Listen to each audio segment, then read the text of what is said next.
चट्ट पारेर यो आँपको अचार हाम्रो सर यता सर लिएर आउनु खुर्सानी हाल्नु त ल थोरै आहा कस्तो छ यो बताउनु पाइने नभएर यहाँ अड्डिएर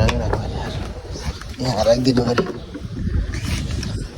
so hello and namaste welcome back to my new blog आज हजुर सबैजना सन्चै हुनुहुन्छ होला म पनि एकदम आराम छु मस्त अझम होइन अनि आज पनि छुट्टीको नयाँ दिन अनि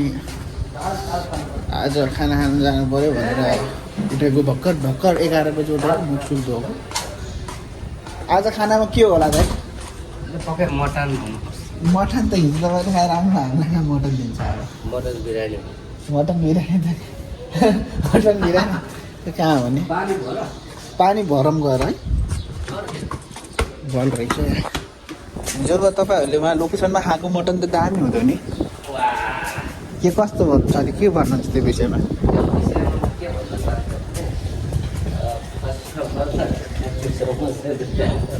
के भन्नुहुन्छ ल केही बुझिआएन मैले बत्तल कहाँ छ ल भन्नु त बत्तल कहाँ छ भन्नु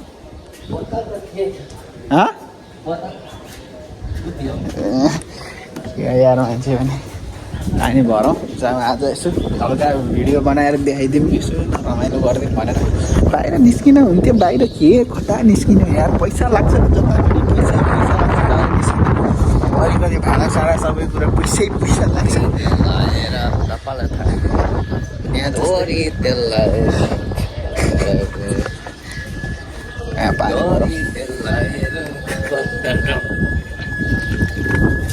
म त थाहै नपाएको क्या आज ढिलो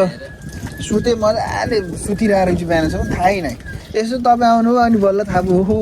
दाइ त हुनुहुन्छ दाइ भइदिए बिहानै उठ्थेँ म न त नउठ्ने कि म कहिले बुझ्छ है मैले एकचोटि बुझ्छ है मैले एकचोटि खाना हजुर म खाना खाएर आइसकेँ के छ त अरू हुन्छ अब यहाँ सडक सुटुक बनाइदिउँ ट्याटो समातिदिउँ चल्दिउँ ल अब चाहिँ खाना खान जानु लाग्यो यो त क्याम्प क्याम्प त कम्ता ठुलो छ परसम्म छ कि क्याम्प यता पनि छ यता पनि छ ल खाना खाइदिउँ आज कार्ड माग्यो है भात खाने बेला किन माग्यो त कार्ड कहाँबाट ल्याउने हो त कार्ड क्याम्पसले दिन्छ होला हालम ठिकै हो दियो भने त्यही ल्याउने आउने यिनीहरूलाई पनि झ्याउ भयो नि त अरू कम्पनीको घुस्यो नि त यता त्यही भएर पनि हो कि उनीहरूले आफ्नो कम्पनी खाना भ्याइयो नि त आज चाहिँ चिकन छ दाल छ नुन छ भात छ यही हो अब केही मिठो छैन ल खान्छु फेरि झ्याम पारेर अन्त खानु त लगाए फर्स्ट फ्राइड आएन खानु त छिटो फर्स्ट फ्राइड सक्यो राखेँ मैले ल है त आज फेरि चट्ट पारेर यो आँपको अचार हाम्रो सर यता सर लिएर आउनु खुर्सानी हाल्नु त ल थोरै आहा कस्तो छ पिरो चाहिँ छैन कस्तो पिरो नआएन आँपको अचार हेर्दा आहा अनि यो प्याजमा चाहिँ ट्याक्क साँधेको रहेछ क्या अचार यो आँपको अचार रहेछ हो मुखबाट पानी मसला हालेर नि चाट मसला हालेर साँध्यो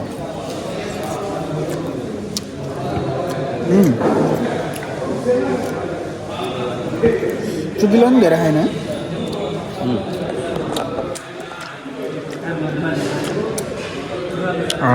यो त चुची खाने हो क्या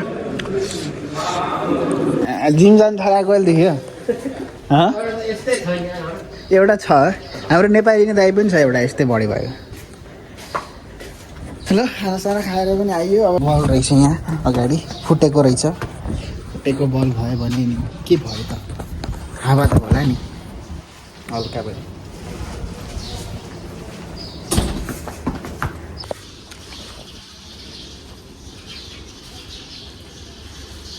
आइसक्यो अनि हाम्रो चाहिँ यो लोन्ड्री आइसक्यो अनि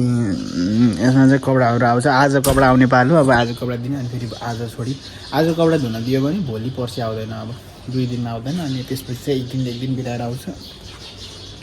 यस्तै चाहिँ मौसम आज कस्तो अँध्यारो धगाएर भइरहेको मिसाइलले गर्दा तनाव बनाइरहेको छ अब अरू त्यस्तो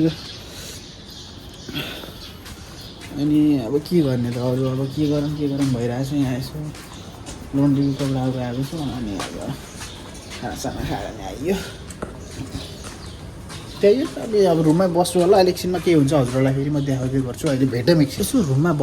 बसिरहेको छु यसो भिडियो रियाक्ट गरौँ कि भनेर मैले सोचेको छु अनि भिडियोहरू यसो रियाक्ट गरौँ कि जस्तो लागिरहेको छु रियाक्ट त त्यस्तो साह्रो गर्न आउँदैन त्यही हेरौँ हामीसँगै यस्तो लागिरहेको छ तर कपिराइटहरू लाग्ने समस्या पनि हुन्छ क्या धेरै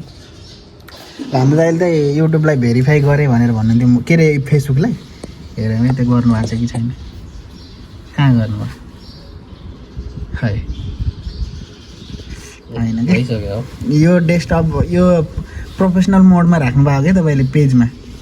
यो फेसबुक पेजमा राख्नुभयो तपाईँले हो कि नै अनि भेरिफाई भनेको के भने चाहिँ मेडल भेरिफाई भनेको यता यो नाम छ नि तपाईँको यो नामको पछाडि चाहिँ राइट देखिन्छ कि जस्तो हेर्नु है ठुलो सेलिब्रेटीको एउटा हेर्नु है ए होइन यो सर्च हान्ने कहाँ छ त यहाँ जस्तो एउटा ठुलो सेलिब्रेटीको हेरौँ है जस्तो मैले हेरेको गर्दा त तिमीलाई रोक्नु न म भन्छु पिए पौल शाह खै ए यो पौल शाहको पछाडि आइडीमा छ नि रातो राइट छ नि कहिले हुन्छ त अहिले हो त्यो हुनको लागि क्रेडिट कार्ड चाहिने रहेछ कि त यसको लागि क्रेडिट कार्ड चाहिने रहेछ हामीसँग क्रेडिट कार्ड छैन नि त हामीसँग एटिएम कार्ड मात्रै छ क्रेडिट कार्ड भनेको एटिएम कार्ड क्रेडिट भनेको लोन तान्नको लागि हो नि त त्यो फरक हुन्छ हो फरक हुन्छ के हुन्छ मैले बुझेको थियो कमेन्ट गर्नु लाग्छ एकजनाले क्रेडिट भनेको लोन तान्नको लागि हो क्या त्यो कार्ड हालेपछि अनि बल्ल त्यो फेसबुक भेरिफाई हुने रहेछ कि अनि पैसा आउनु सुरु हुने रहेछ कसलाई यो म्यासेज आई लभ यु बुढी गइरहेको छ अनि आज चाहिँ हल्का गेम पनि खेलिदिनु पऱ्यो भनेर मैले सोचेँ अनि गेम त मैले प्रायः जस्तो खेलिरहेको छु आजभोलि गएको कति दिन भयो लगभग 5-6 दिन भयो यो छुट्टी पनि हुन थाल्यो अनि हाम्रो यहाँ एकजना दाइ पनि हुन्छ अघि जुन भेटेको अनि दाइले पनि गेम फ्री फायर खेल्ने भए भएर अनि म पनि खेल्नु पऱ्यो भनेर मैले पनि डाउनलोड गरेको छु तर दाइसँग चाहिँ मेरो खेल्नै नमिल्ने क्या अनि दाइको र मेरो किनभने चाहिँ गर नै नमिल्ने भयो अनि त्यो के भन्छ त्यो फरक हुने रहेछ कि त्यो